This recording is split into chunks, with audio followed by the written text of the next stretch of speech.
Welcome to Roundtable Marketing, the podcast where marketers, people who buy marketing, come together. My name is Nick. And I am Brian.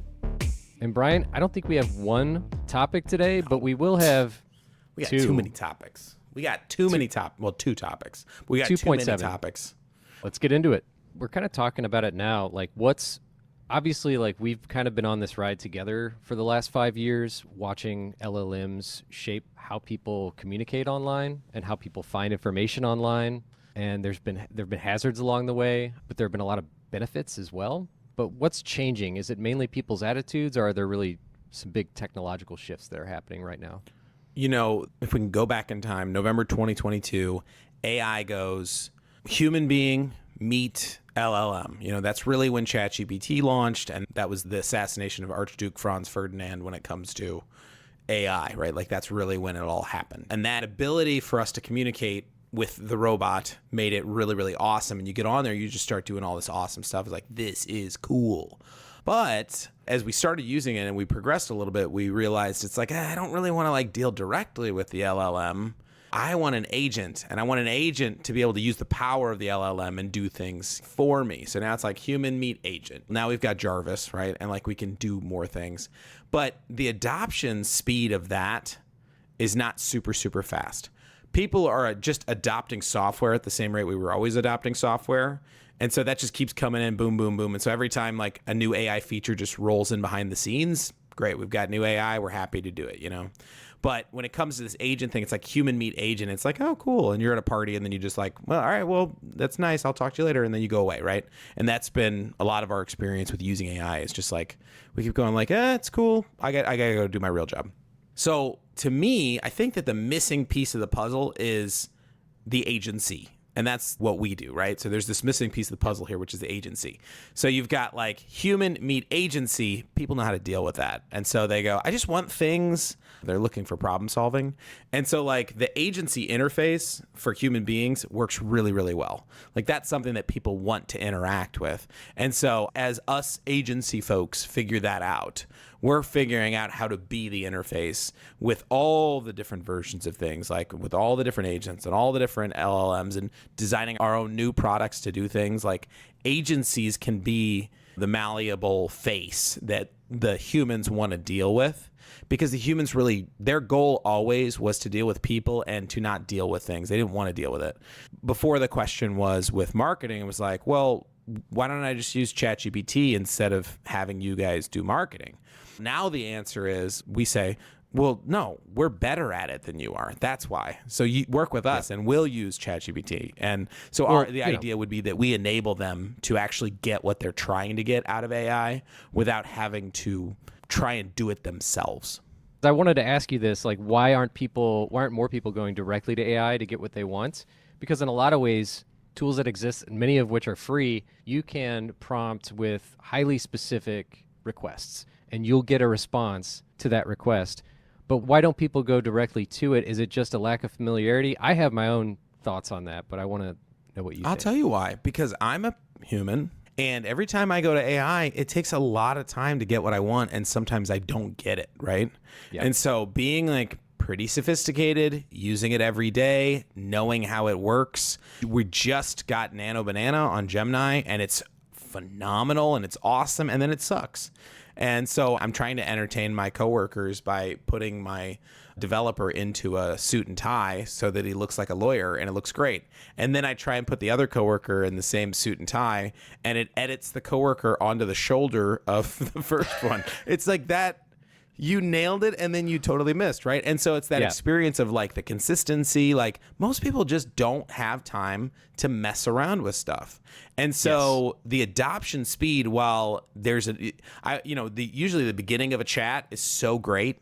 You're like, give me this great answer. And it's like fantastic, just knocks your socks off. Give me something more. And as it starts learning down a chat, it starts getting kind of dumber and dumber in certain ways. And people don't really know how to deal with that. So having the ability to say, I have a vision, or I don't have a vision, but I want to accomplish something. can you accomplish it for me with AI? And the answer is, well, yeah. I mean, we can accomplish it with AI or without AI. We're going to get the job done for you. And so people end up with the result they want, whether, we get it completely in AI or we have to stitch together 25 different systems, or we're actually manually doing it. Like, people knowing that they're going to get the job done is better than thinking, okay, well, great, I'm going to sit around and fart around with this, and I may never succeed. I may never even get where I'm going. And It's nice to know that a human being will get you there. It's a concierge, basically. Well, you didn't really read my mind when you said consistency, but that's the word I was thinking of. You just have had the same experience as I have, setting up processes, putting the data in the right places, and then like really designing prompts for what you need to do. They're really helping me outline and think through a complex project because I'm able to pull from so much information so easily. Yeah, and your eyes and your subject matter expertise on what is good, both in general writing and for the topic at hand, supersede the ability for AI to miss the boat and see, it'll put out a good idea. I mean, I use Gemini and it's often very celebratory and it's like, great question. And then it answers it totally wrong. And and then I respond, it's like, oh, you know what? You're exactly right. I got that totally wrong. Well, it didn't know it was wrong. I had to tell it was wrong. And for you, when you sit down and you work on a project for a client, like, whether you're AI enhanced or otherwise, the end result is still something that passed in front of your eyes and your brain that is now good enough for when the client reads it, they're going to like, this is some of the best stuff I've ever seen. And it's because you cultivated the best stuff to get to them and curated it. Not only that, we have a conversation with them and we see the emotions on their face as they're describing different aspects of their business, different challenges that they have. All I can give an LLM is, here are our priorities, here's what the company does, here's some information about this client. But there's so much more to what you get out of a human interaction and a human relationship that informs what they want that to be. And so, yeah, I guess that's all to say that LLMs still are at a place, they're not like a power drill, because even if you don't know how to use a power drill, you pick it up and it works the same every time. And we're just not there with LLMs, nor maybe will we ever be, because what they're trying to do is satisfy your prompt and just that prompt. Yeah, well, in a lot of these prompts that I see a lot of people prompt engineering with a prompt that says something like, I want you to act like an expert marketer. I want you to act like an expert copywriter. And they feel like, well, we found the cheat code. We'll tell it to be an expert marketer. And what's funny is you don't have to tell us to do that. Like, you don't have to start with, I want you to act like an expert copywriter. It's like, nope, I'm already there. So let's now tell me the stuff, right? And there is that world of like, you'd have to ask an LLM to get to that point, and it doesn't. And we're not naive. Like, the power of an LLM is like, LLMs, two things that LLMs have on us is, one, they are way faster than we are every time. It's mind-boggling the speed at which things can happen with an LLM, right? That they're faster. And the second is that they can encapsulate a set of data that a human mind could never have done at any point in history. We cannot bring all of that data into our brain and be able to use it. And an LLM can do that. Like, those two things are things that, like, human beings, not only the race has already been won by them, but they keep getting better and better at, the LLMs do, right? Like, we just can't get there. But for the subject matter expertise piece of it, it's not that an LLM can't have a piece of information. A subject matter expert, they don't just know the subject, they know when to know the subject. And so being a subject matter expert of a client like you described, like sitting there with a client and going, I know what your emotions are. I know what your tendencies are. I know what you're going to like. I know through you, who you're a subject matter expert client of mine, on your clients, I can use that expertise and adopt it. Those are things that LLM cannot get to, because it has to feel its way around with all of the subject matter expertise it has on many, many things. It has to feel its way around and know the boundaries of when you would want to use Photoshop and when you'd want to use Illustrator for a design. That's something that a graphic designer understands, but an LLM doesn't yet understand. So when you ask a prompt and it gives you a very vectorized image when you needed something that was photorealistic, it's like, oh, well, no, that's not what I wanted. Well, for our clients, like, they don't know the difference. And so they end up with things that are not of a quality that meet the market need because they don't have a subject matter expert. And so us as subject matter experts can get the client where an LLM may never get them. And we can do that. We're subject matter experts. The other piece of it too is like the LLMs don't just start working for you. And sometimes what I've found with people is they think every morning I'm going to wake up and I'm going to start using this and making myself a content calendar. I'm going to use this and start developing great blog content. I'm going to use this to write a book. I'm going to use this to do a podcast. I'm going to use it, right? Like all of those things. And then what ends up happening is it's sort of like their gym, like them working out. Like somebody says, you know what, I don't need to get a gym. I don't need to do any of that stuff. What I'm going to do is I'm going to wake up every morning and I'm going to start working out every day at 7 a.m. or earlier. And I'm going to start working out every single day. And like, how's that working out for you? Like, it's not working out, right? So you take a step further and you say, well, you know what? No. Here's what I'm going to do. I'm going to get a gym membership and that's going to get me to start working out. And you're like, well, how's that working out for you, right? How many people's gym memberships are just on hold or they haven't used it in 3 months? But then what is the real response? Like, if you really want to start getting moving, like, what is the way you do it? Well, you go hire a personal trainer and you get them to tell you that you have a schedule now of working out, and you get them to call you and say, hey, you need to be down at the gym at 7 a.m. tomorrow. I'll see you there, right? And you learn how to do it with them. And they teach you all the things and they get you between where you are and where you're trying to get, just from a knowledge standpoint. And it's the same thing with like working with a prompter at an agency. Like, we work through all of those things and we get it done so that you actually end up with the result you were trying to get. Because when you just try and wake up every morning and just try and take another crack at your creative and you don't get there and you're like, oh, I really want to start. And you know what? This fall, I'm going to start doing it. Q4, I'm going to get it going. No, like 2026, I'm going to get it going. And it's just like, yeah, well, if you hired a personal trainer, you'd have it going immediately, because there is a way to bring somebody in that can do that. And that's the ability to prompt, And then the third thing that I really think LLMs can't do is they can't have that vision in the first place to do anything. And so you adopting the vision of what you're doing is tough when you don't know what to do. And if you were to go to an LLM and say, if I want to run my business marketing, what should I do? And you get on there and the list of things you're going to see on it are going to be all of the 101 class on how to do marketing. But as any marketer and any successful business owner will tell you, 101 marketing does not bring you business. You have to get into more customized marketing efforts for your audience. You have to get into more customized marketing efforts for the way your business works, for the way you need to talk about yourself. You have to get into it, right? So you can't create vision just with an LLM. It has to originate inside of you. You can create vision when somebody coaches you through how to create that vision, and they coach you on how to get there. And so because those three aspects are something that an LLM can never do for you, there will always be a world where the human part of it, like humans will not become obsolete in this process.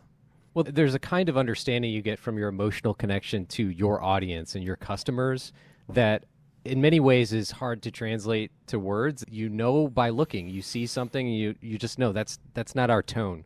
That's not the tone that our customers would respond to. Sometimes LLMs give you things that are cliche and cloying, and you know what? Sometimes that's the right approach with your marketing copy, but if you know your customers and it's not the right approach, then you need to be able to make adjustments and how to do that. Speaking of which, Brian, LLMs have changed a little bit how we communicate with one another. You see it in social media posts, you see it on LinkedIn, and that's not to knock someone who uses LLMs to write something. Actually, I think in many cases it can help with clarity. LLMs are used to write email. I mean, it's built into the email now with Gmail and with Microsoft. And so when you see an email that comes through that's been written with an LLM, and you can kind of tell because it doesn't sound like that person or whatever, I got to tell you, I don't necessarily mind that, especially if they're trying to summarize a lot of like complex information. They clicked the easy button, they looked at what it says, and I trust them, before they clicked send, that it all made sense. And sometimes it's a good thing. So I just wanted to see what you thought about that, and specifically like some of the greetings and sign-offs are Well, kind of unnatural. I don't want to make a blanket statement about email, but I will say this specifically with email. If something wasn't worth writing, oftentimes it's not worth reading. And I get that sense with a lot of body copy is that this wasn't worth you writing it. It's probably not worth me reading it. That's how I feel. And Can I tell you, this is not on topic, but I saw something yesterday that I thought was great. I saw that a client had responded to an email with a thumbs up. Like, they didn't respond with an email that said thumbs up. It was like, this person liked your post. yeah. And it gets around the whole thank you, because you want to send a follow-up email just to say you read it, but you have nothing left to say. Yeah, but So I it thought that reads was- like the reaction, because like when Yes. you're an Android user. Sorry to, blow up You your outed me. spot, but you're an Android user. I'm a iPhone user. When I like one of your posts or you like one of my messages, my SMS messages, it doesn't just show it. It says Nicholas liked your thing, which I love because of the multiple reactions. It's like Nicholas loved your post. I'm like, okay, well, I don't know if he loved it. He just wanted to throw a heart at it, But so what you're saying though is that people are doing that in email, like a hard react. Yeah, so you haven't Is seen it this, possible? but yes. It's so are they just this doing was- it as like are they doing it as like they're just cheating? Like they're just adding that in there. I've never seen it before, but it was with a client who uses Outlook, and Okay. Outlook allows you to react emoji. and it's readable through Gmail, and it doesn't come through as a reply. It's not a reply email. It's just like a little bar that says so and so reacted, and it is truly like a reaction to the email. And that to me is a little bit of a level up for email. I like that. Well, that's not AI though. That's your genuine feeling. It's not AI. We started talking about emails, so I thought I would. No, share I love wonderful that. news. I'll tell you what though. The thing that jumps out at me is, I'll tell you what I hate in email, and I will tell you what I like in email. And in specific, it goes down to the sign-offs, email sign-offs. So for one, I am a signature user, so I don't need to sign off my emails, but I like giving a thank you, I like giving exclamation. I use exclamation points. I have to paste them so the exclamation point comes after every other word. One per like 100 words, I think is. No, I'm I'm not. just making that up. I am. Then I will tell you, I am an overuser of exclamation points. I try and keep it where I don't do it 2 sentences in a row, and sometimes I even don't like that, right? But I get down to the bottom, and then I usually don't really even sign off.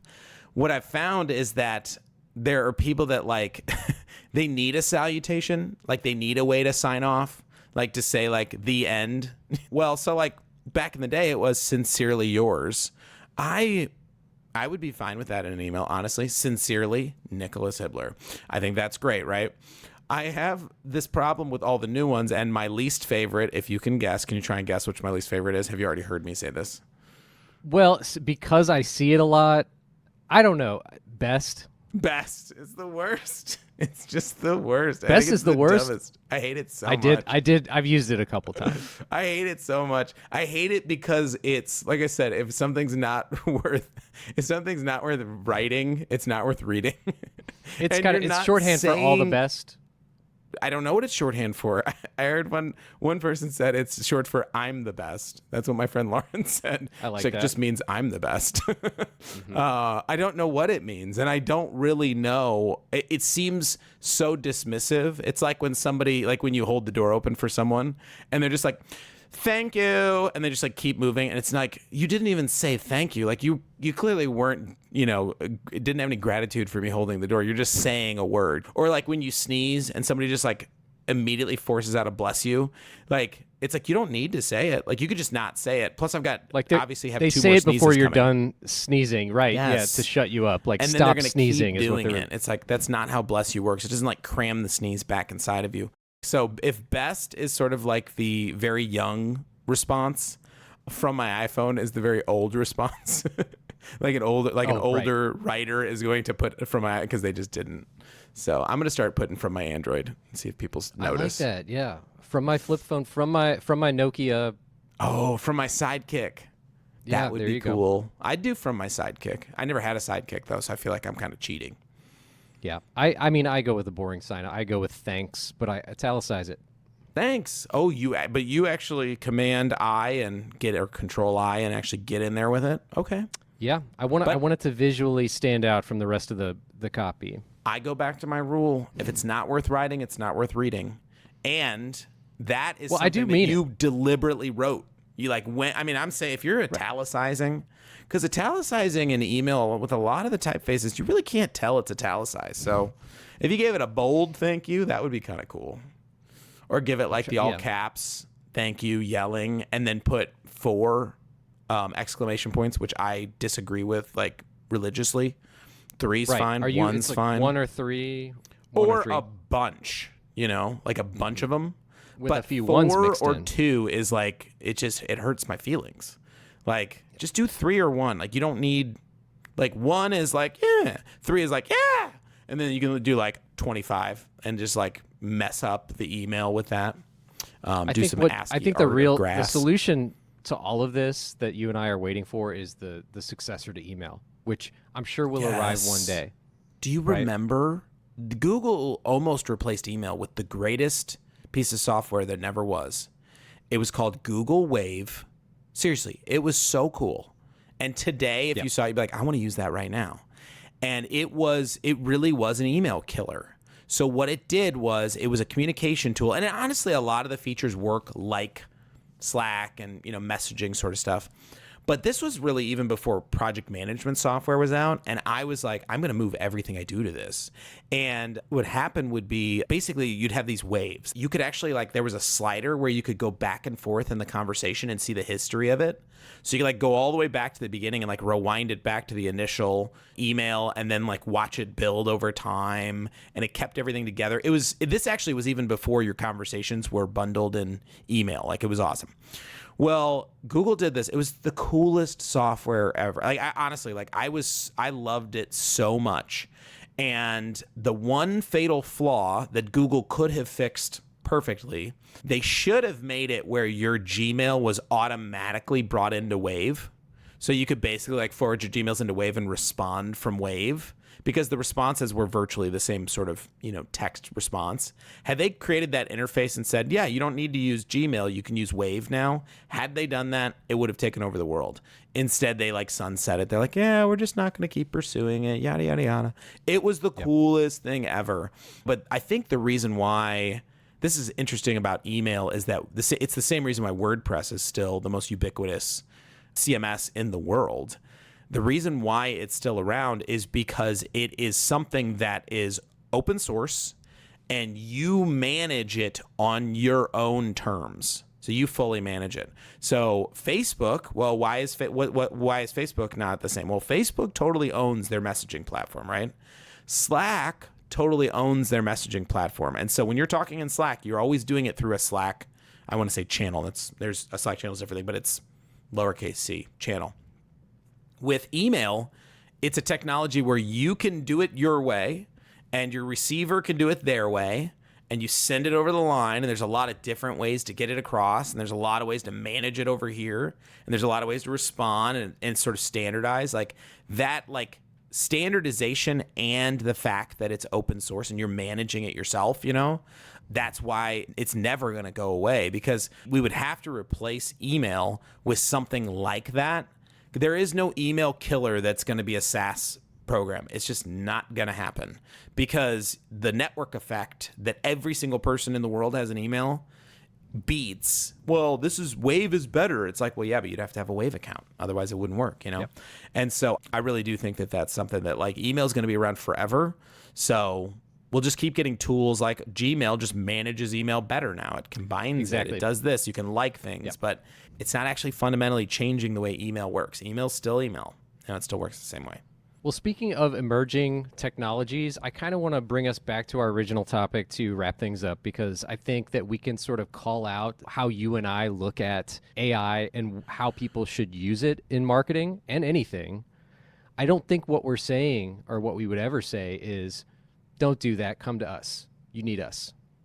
I think what we're saying is, you should try it. See what it can do for you. And then when you're done doing that, then come to us. That's kind of I would almost say that's what we would have said, right? But it's been long enough now where we're like, you know, you tried this and it didn't work. Do you know how you want some help with it? Like, we would love to help you with that. Like, because I think it's like it's that gym analogy. The gym analogy works because every single person I know that's an adult has gone, you know what? Tomorrow morning's day one. And then it was day one of one. You know, actually it may have been day zero because they didn't even do it. And it's the same thing with AI. I think like at this point, I've really experienced three types of people. The first type of person is an AI evangelist, adopter, expert. And they're making $10 million a year now on AI apps that they create on the weekends, and they run those. Like, they run this army of them, right? AI adopters. They're using AI already. Great, cool, love it. Most of those people, that's their full-time job. It's not, most people don't pull AI into their life well and not be their full-time job. The second group of people are the people that have used AI and it has failed them and they've given up. And that's probably like the big center mass of people that I come across. Those people, it's really easy to explain, hey, I know you've struggled with this. Do you want to give it a shot with a partner? Because that's what we do, right? And then the third group of people are the people that still have never even tried it, and they think it's like straight black magic. And they're very, very happy to have somebody else run it for them because they're like, I don't know what this. I might add a fourth group. I do know some people that think it's demonic. That's another podcast episode. There's a fifth group too. Who is it? Well, people who think it's like a real person that they're talking to. Oh, yeah. Because the LLM the fourth group thinks they're demonic too. So right. That is concerning. But I guess what is our PSA on that? Like LLMs are tricking. It's a trick. In a lot of ways. LLMs aren't intelligent. No, they're not. Well, they don't care. I mean, ultimately, it's like, I don't like that in English we don't have a word for this. I mean, we do. It's called ambivalence. LLMs are ambivalent to us. They're amoral, not immoral or moral. They're just amoral. They're ambivalent. There is no care in them for anything. When you spin them up, they do something, and then they don't do anything, and they just go back to being, states of matter. That's it. They don't, that's it. They're just sitting there waiting for the next prompt. They don't care. Really useful. Artificial Your computer general is a really intelligence. useful rock. Yeah. And once we get to artificial general intelligence anyway, there's so many problems with like that working out. I think people are looking way, way, way too far ahead because of science fiction. And it's fun. It is kind of fun. Yeah. I love Terminator. It's a great movie. I'm at the point where, Terminator 2 is what I think of when I think of Terminator. I always think of Skynet and like all that stuff. I don't think of Terminator 1 when I think of Terminator. But the looking ahead because of science fiction at where AI is going it's fun, but it's just not really appropriate. What we should be looking at is today. Like, there are things today I can use, and like 2 weeks ago, we didn't have, or maybe 3 weeks ago, we didn't have Nano Banana. And so like I was in a world of like, yeah, AI design stuff is cool, but I don't want to touch it right now. When Nano Banana came out, it changed my whole concept of what I want to do with AI image generation, because it's finally good, And so when something good hits, that's what you plan around. I can't start moving my business today where I go, soon there will be something that replaces this function. I need to go, no, what can we do today? What do we need to do today as a business? And then that's it. And then just start working and not let tools sit there on the shelf unused. But also, like, planning way too far ahead with AI is just not the way to do it. The thing we're building at Black Raven is something that it's really not an AI piece of software. It's just a piece of software that allows the interface between our clients and our agency to be better. It's not really AI software. So that we are able to use AI software behind the scenes and very transparently use AI software behind the scenes, and we can keep changing and growing and pushing the envelope without our clients getting an inferior product because they're dealing with all the growth pains. Our clients will be dealing with a mature marketing product instead of an adolescent AI solution. And so like what they're going to keep getting, and then the middle ground is how we work with them directly. And that to me is like, I'm not going to try and build the next AI future app. I'm building something that just works functionally for the business. The fact that it's software is not any more important than it could be a wooden box. Like, it's going to serve a client need and it's going to do something for our team. And that's what I'm building right now. And for me, I think that's really the focus. Is everyone's so focused on building the next and the new when they really should be working on today and fixing today's problems, solving their clients and their audience's need today, and using the tools that today gives you, and stop thinking way too far ahead. Truer words have never been generated by an LLM. Well, I just prompted that myself, and I hope that you guys enjoyed what Gemini had to say about AI. Awesome. Well, this has been Brian and Nick's Morning Chats, aka Roundtable Marketing. Thanks for joining us.